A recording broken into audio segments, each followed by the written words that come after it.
The draft now just 2 weeks away, and there's really only 3 options for the Broncos. Move up, stay put, or trade back.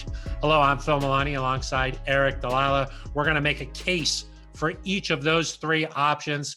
Aric, let's just dive into it. Make the case. Why should the Broncos move up in the draft?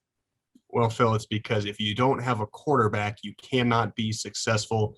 Unfortunately, we haven't seen enough from Drew Lock. We've seen potential, but we haven't seen it realized on a consistent basis.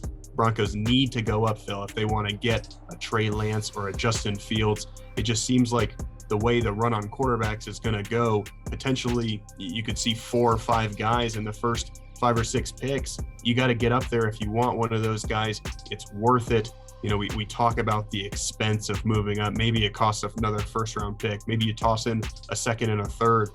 Whatever it is, if you get your franchise guy, that's worth it because you're going to be in playoff contention for the next decade. And Phil, in this division, you have to have a quarterback. Justin Herbert looks like he's coming on strong. Obviously, Patrick Mahomes, a Super Bowl champion and league MVP already.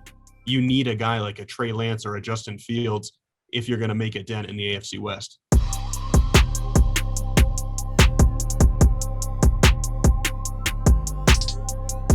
Make the case for this Broncos team to stay at number 9.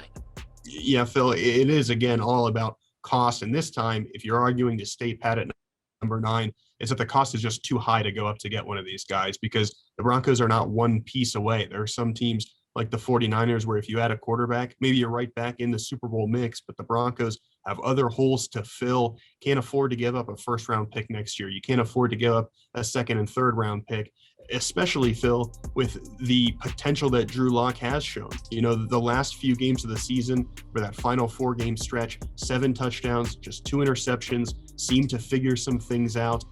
He showed some signs he can be the guy, so maybe you stick with him another year, and then, Phil, think of all the other options that are there. You could get Micah Parsons, you could get Patrick Surtain, you could get a really good tackle in Rashawn Slater or Penei Sewell. What you can't do, Phil, at that spot is trade down too far because you don't want to lose the chance to get one of these really good guys. Broncos need impact players, young impact players. That defense is getting a little bit older. And while you have guys that you can build around like Justin Simmons, Bradley Chubb, Cortland Sutton, you need more blue chip All-American type players. You can get one of them there at 9, and you shouldn't pass that opportunity up.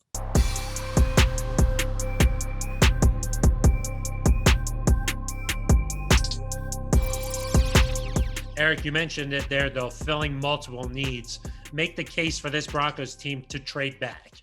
Yeah, Phil, you'd have to be crazy to trade up or stay at number 9. You got to trade back. I think if you're there at number 9 and the quarterbacks are no longer on the board and there's so much defensive talent, move back a few spots, get some extra picks. Certainly, Phil, there's not bad options. If you go to 15 or 16, you could be looking at J.C. Horn, a corner from South Carolina, Greg Newsome from Northwestern, Caleb Farley from Virginia Tech. There's a couple tackles that could fall. I mean, it's possible that even Micah Parsons or Rashawn Slater falls all the way to 15 or 16. And then, Phil, you know, maybe you want to double up and trade down again, get some even more picks. If you're in that 19, 20, 21 range, then maybe you start thinking about a guy like Najee Harris from Alabama and add a really explosive running back to that room to complement Melvin Gordon and Mike Boone. I mean, I just see a lot of value in getting extra picks, really kind of loading up this roster. The last 2 drafts have been really good for the Broncos. Last 3 have been strong. And if you decide to stack another one on top of that, add 5 or 6 more impact players, this roster could be poised for success for quite a while. You could really go down a rabbit hole with this stuff, Aric. The one thing I think the Broncos definitely want to do is find a player who can contribute almost immediately. Yeah, I mean, you look at a guy like a Jamin Davis or Jeremiah Owusu-Koramoah. There's some safeties in the latter round of the first round. There's a lot of guys, Phil, that could come in and make an impact that you don't have to get at 9.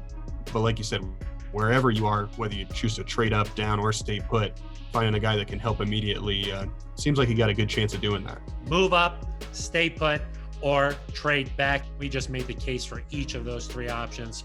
For Aric DiLalla, I'm Phil Milani.